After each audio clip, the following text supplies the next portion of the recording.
लग्नाची बेडी या मालिकेच्या आजच्या भागात आपण बघणार आहोत.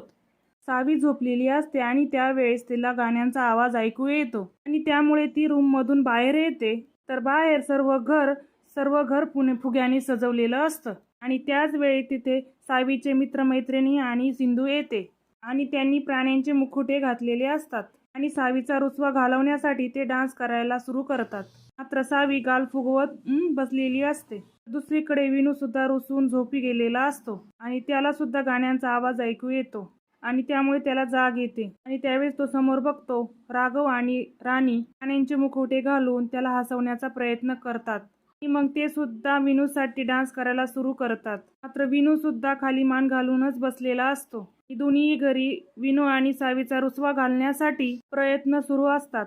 मात्र याचा काहीही उपयोग होत नाही. सावीचा रुसवा घालवण्यासाठी सिंधू तिला जमेल तेवढा प्रयत्न करत असते तर सावी तोंड फुगूनच उभी असते.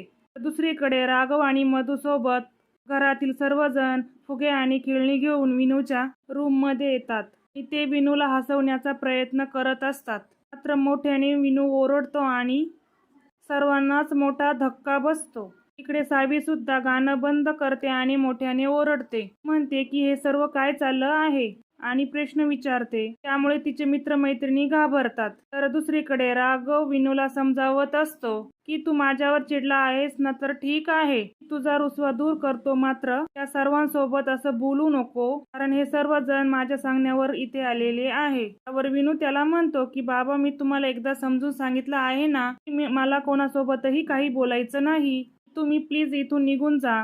आणि विनूचं हे बोलणं ऐकून राघवला धक्काच बसतो. तर दुसरीकडे सावी सुद्धा चिडलेली असते. त्यामुळे सिंधू तिला समजवण्याचा प्रयत्न करत असते. त्यावर सावीचे मित्रमैत्रिणी सुद्धा तिला म्हणत असतात, तू रुसली आहेस ना, म्हणून आम्ही इथे आलो आहे तुला मनवण्यासाठी. त्यावर सिंधू तिला सांगते की बघ, तुझे मित्रमैत्रिणी तुझ्यासाठी इथे आले आहे आणि मी सर्वांसाठी चॉकलेट सुद्धा घेऊन आले आहे. तर तिला रागातच सावी विचारते की तुला कोणी सांगितलं त्यांना इथं बोलवायला. सावीचं असं बोलणं ऐकून सिंधूला खूप खूप वाईट वाटतं. त्यानंतर ती सावीच्या मित्रमैत्रिणींना चॉकलेट देते आणि त्यांना तिथून जायला सांगते. तर ते सिंधूला विचारतात की डॉक्टर काकू, सावीला काय झालं? आणि त्यावर सिंधूला घडलेला प्रसंग आठवतो आणि ती मनाशी म्हणते की राघव रत्नपारखी, तुम्ही माझ्या मुलीला दुखवलं आहे आणि मी तुम्हाला कधीही माफ करू शकत नाही. तर ती त्या मुलांना सांगते, मी सावीला अभ्यास करायला सांगितला तर तिने अभ्यास केला नाही म्हणून मी तिच्यावर ओरडले. तर ते त्याच्यावर म्हणतात की सावी खूप हुशार आहे, तिने अभ्यास केला नाही तरी ती वर्गात 1 नंबर येईल. तर त्यावर सिंधू त्या मुलांना समजावते की प्रत्येकाने अभ्यास करायचा असतो, अभ्यास केल्याशिवाय कुणीही वर्गात पहिलं येत नाही. त्यावर ते मुलं सुद्धा हो म्हणतात आणि सिंधूला प्रॉमिस सुद्धा करतात की आम्ही सुद्धा अभ्यास करू. त्यानंतर ते तिथून निघून जातात आणि दुसरीकडे घरातील सर्वजण विनूला समजवण्याचा प्रयत्न करत असतात. तर विनू कोणाचं काही ऐकूनच घेत नाही. राघव सुद्धा त्या समजावण्याचा प्रयत्न करत असतो. विनू त्याच्यासोबत काहीच बोलत नाही. त्यामुळे राजश्री राघवला शांत करते. मग ती विनूला म्हणते, तू मला सांग, तुला काय हवं आहे? आजी तुझं सर्व ऐकते ना. आणि त्यावर विनू सुद्धा हो म्हणतो की राजश्री त्याच्यावर विचारत असते, मी तुझ्यासाठी बदामाचा शिरा बनवू का? मात्र त्यावर विनू मोठ्यानेच नाही म्हणतो. तो राजश्रीला सांगतो की मला डॉक्टर काकू आणि सावी हवी आहे. हे ऐकून राघव खूप चिडतो आणि दुसरीकडे सिंधू सावीचा रुसवा दूर करण्यासाठी खूप खूप प्रयत्न करत असते आणि ती सावीला विचारते की तुला काय हवं आहे मला सांग. आणि त्यावर सावी म्हणते की मला विनूकडे जायचं आहे. आणि विनूचं नाव ऐकताच सिंधू खूप खूप चिडते आणि मोठमोठ्याने सावीवर ओरडते. ती तिला म्हणते की तुला एकदा सांगितलेलं कळत नाही का? पुढे या घरामध्ये विनूचं नाव घ्यायचं नाही. आणि त्यामुळे सावी खूप घाबरते, रडतच तिथून निघून जाते. त्यामुळे काय करावं हे सिंधूला सुचतच नाही. दुसरीकडे विनूने डॉक्टर काकू आणि सावीचं नाव घेतल्यामुळे राघव सुद्धा खूप खूप चिडतो. त्यावर तो म्हणतो की विनू, तुला एकदा सांगितलेलं समजत नाही का?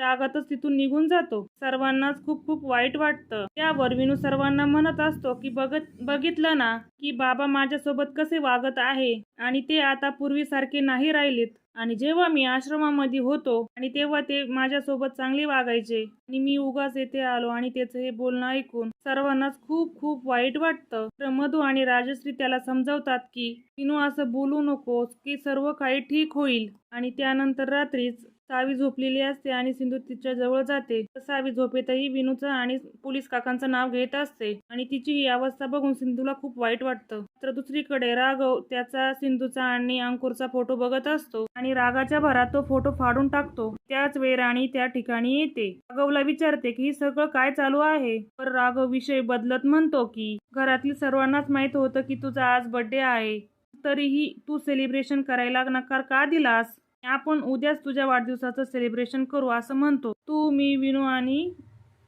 कुठेतरी फिरायला जाऊ. मी तुझ्यासाठी छानसा केक सुद्धा ऑर्डर करतो. राणी त्याला शांत करत त्याच्याशी बोलण्याचा खूप खूप प्रयत्न करत असते. तर राघव तिला म्हणतो की मधू, आता मी खूप वैतागलो आहे, मला तुझ्याशी काही बोलायचं नाही, मला प्लीज झोपू दे. आणि तो रागातच तिथून निघून जातो. आणि राघवचं असं वागणं बघून मधूला वाईट वाटतं. तर दुसरीकडे विनू सावीला कॉल करावा की नाही या गोष्टीचा विचार करत असतो. त्यानंतर तो सावीला कॉलही करतो, मात्र तो कॉल कुणीही रिसीव्ह करत नाही. कारण इकडे सावीला खूप खूप त्रास होत असतो आणि तापही आलेला असतो. सिंधू तिच्या जवळ बसून तिच्या डोक्यावर थंड पाण्याची पट्टी देत असते. मनाशी म्हणत असते की राघव, तुम्ही माझ्या मुलीला दुखावलं आहे, तुमच्यामुळे माझ्या मुलीची ही अवस्था झाली आहे आणि मी तुम्हाला कधीच माफ करू शकत नाही. दुसरीकडे राघव सिंधूचा फोटो बघत असतो. त्याच वेळेस सिंधू तेथे येते. तिला बघून राघवला खूप खूप आनंद होत असतो. वर सिंधू त्याला म्हणत असते की राघव, तुमच्याशिवाय नाही जगू शकत, तुम्ही हवे आहात आणि तुम्हाला सोडून कुठेही जाणार नाही. राघव तिला सांगत असतो की सिंधू, तुलाही सोडून मी कुठेही जाणार नाही, मला तू हवी आहेस. आणि त्यावर ते दोघे एकमेकांना मिठी मारतात. त्याच वेळेस राणी त्या ठिकाणी येते. ती मोठ्याने त्या दोघांवर ओरडते. मात्र हे राणीचं फक्त एक स्वप्नच असतं. तर या स्वप्नामुळे ती खूपच घाबरलेली असते. त्यानंतर दुसऱ्या दिवशी सकाळी आणि विनूला जेवण भरवत असते. रत्नाकर त्याला घरातली सर्व फोटो दाखवत असतात जुने. त्याच वेळेस अन्वी सुद्धा तेथे येते. राजश्री तिला नाश्ता देते. इकडे जो अल्बम बघत असतो त्या अल्बम मध्ये सिंधूचा सुद्धा एक फोटो असतो आणि तो फोटो नेमका राणी बघते. ती विनू कडून तो अल्बम काढून घेते. तर त्या गडबडीमध्ये सिंधूचा फोटो खाली पडतो. राणी खूप घाबरते कारण तो फोटो विनूच उचलत असतो. तर विनू सिंधूचा फोटो बघणार इतक्यात मात्र त्याच्या हातून तो फोटो घेते. विनू रत्नाकरला विचारत असतो की आजोबा, आपल्याकडे फॅमिली फोटो नाही का. त्यावर रत्नाकर म्हणतो आहे ना. आणि तो विनूला एक फॅमिली फोटो दाखवतो. मित्रांनो, या मालिकेच्या पुढील भागांमध्ये आपण बघणार आहोत विनूने त्या फॅमिली फोटो मध्ये सिंधू आणि सावीचा फोटो देखील ऍड केलेला असतो. त्यानंतर तो फोटो अन्वीला दाखवतो आणि त्यामुळे ती मोठ्याने सिंधू मामी अशी ओरडते.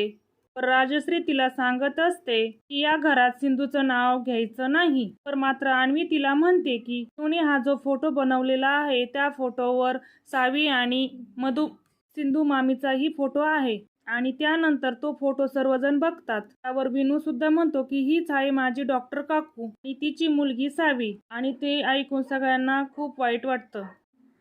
पुढील भागांच्या अपडेटसाठी माझ्या चॅनलला सबस्क्राईब करा.